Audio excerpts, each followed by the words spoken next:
Leon Blythe's Rainbow Microphone Gaming Podcast, Episode 2. Leon explains drugs and civilization and might be adopted. Alright, so before I do this song, I am going to talk about two Masonic sects, which are probably very important Masonic sects, right? Masonry is bricklaying, okay? Piece by piece, building a thing, right?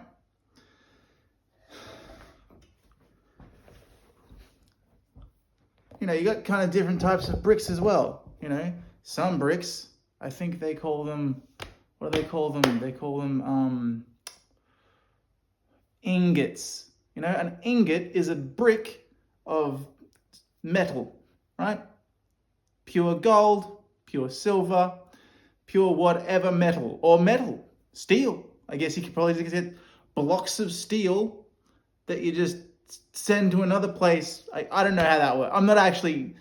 Then you've got regular bricks, right? Bricks are like basically like a dirt, like shit clay that you like, you know, mold and you put in a big fucking oven. And then at the end you have like basically artificial rock, right?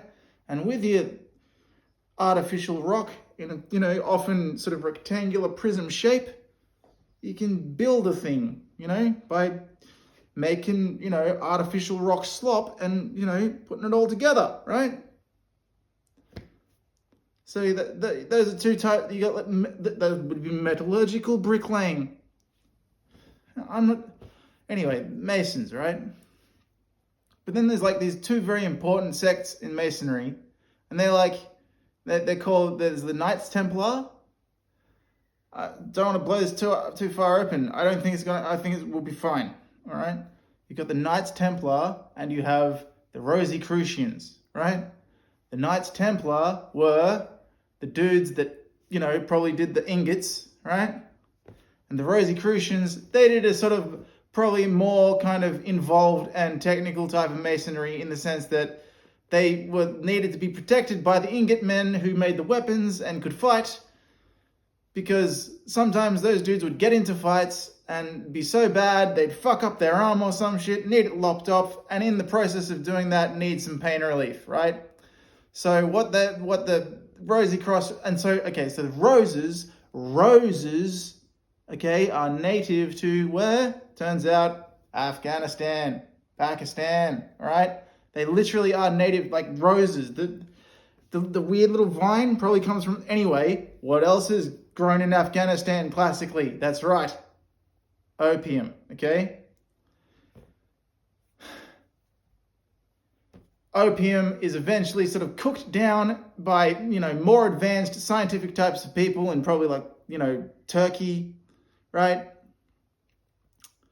And turned into heroin.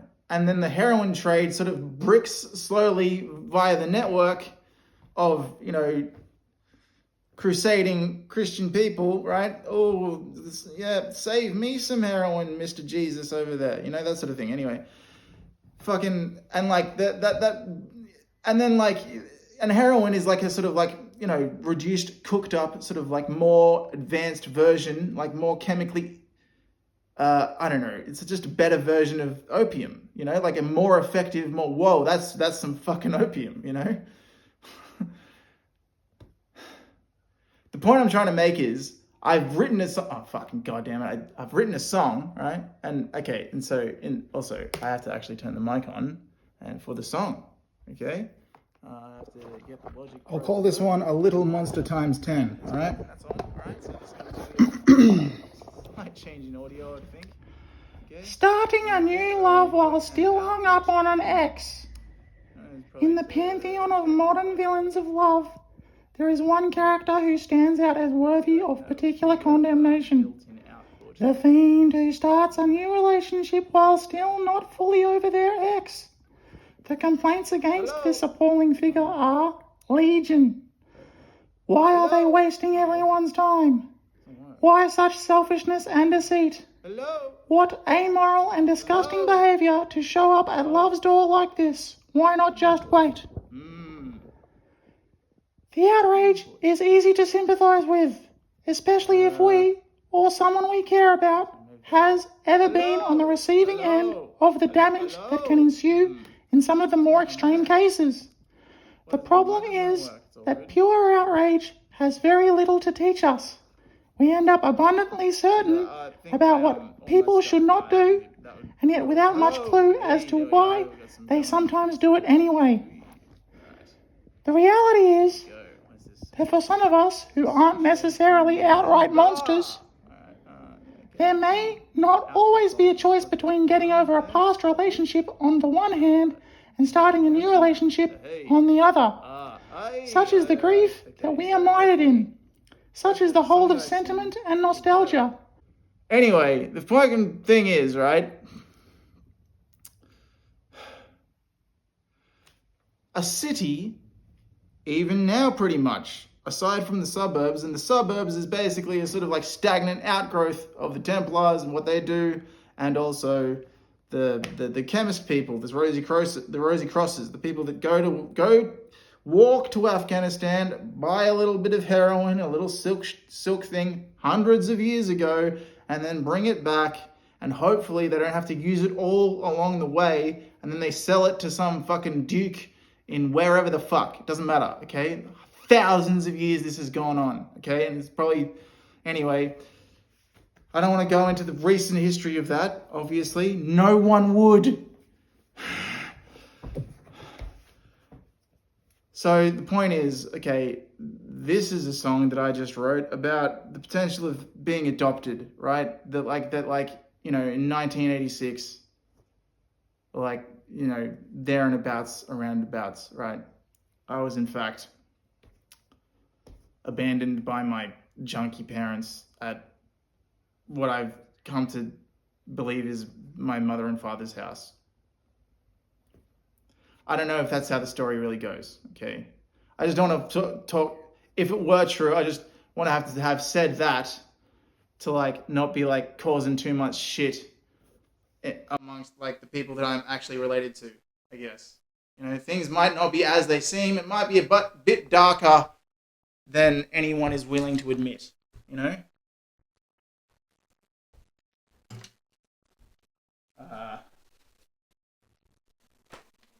Yeah, this is the song. It's called Would Have Been Cursed, okay? As in,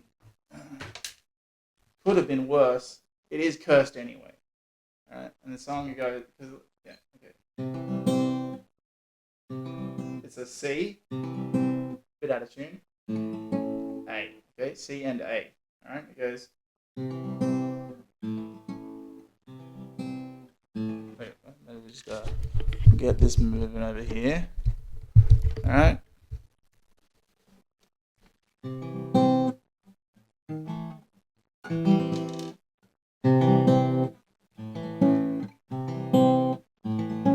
When you were a little baby, you were abandoned by your junkie parents at an unlicensed suburban childcare. They had been doing pretty good. They weren't trying to become functional heroin addicts. They were actually trying to quit.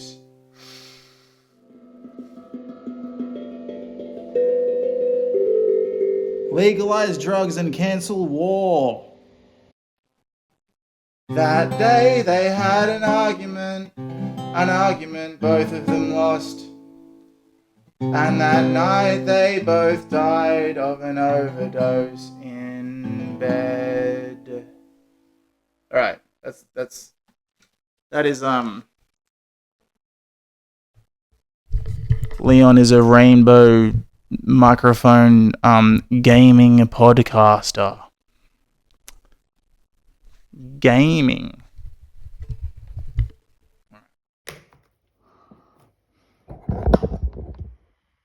The only plausible way we can begin to overcome the legacy of an old person may, gingerly and soberly, be to try to connect with a new one.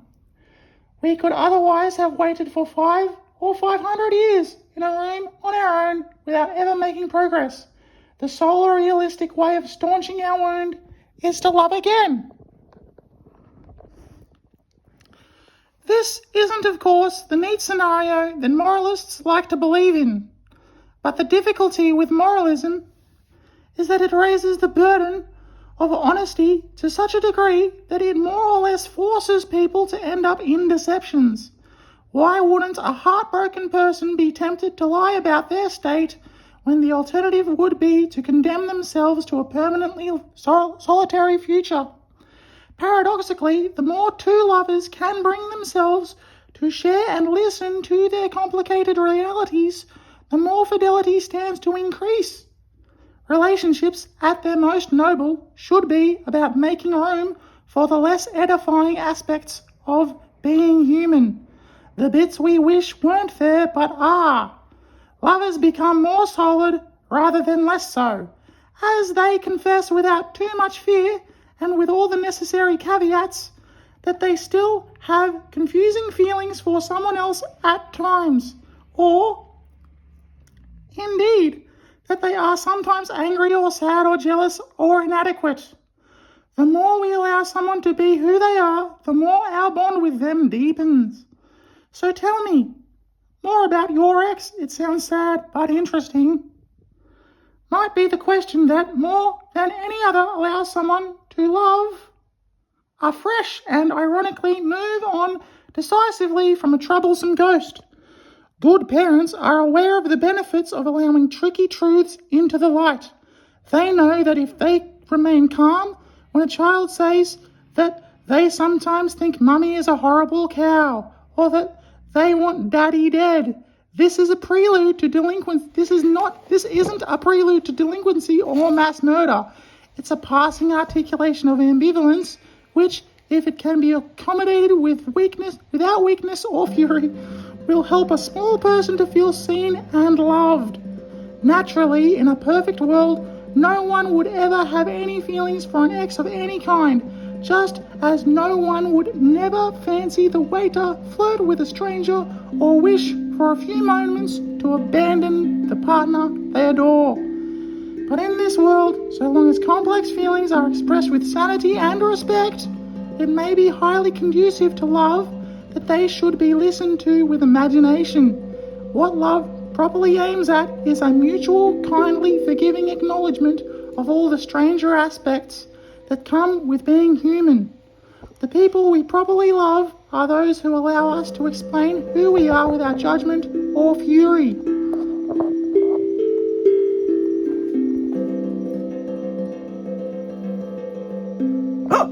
For them, we'll reserve our deepest loyalty for them. We'll do our utmost to become the pure, uncomplicated people we long to be.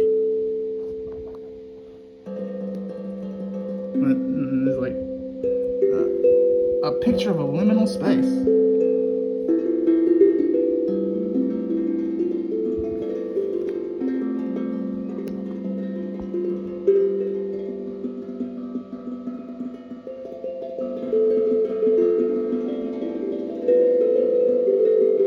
Legalize drugs and cancel war.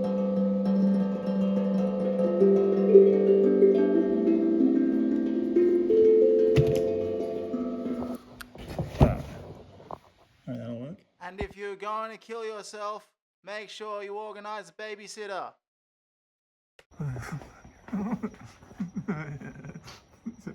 Fuck, it's getting fucking huge, buddy. Fuck yes. A big fucking spider, man. Oh.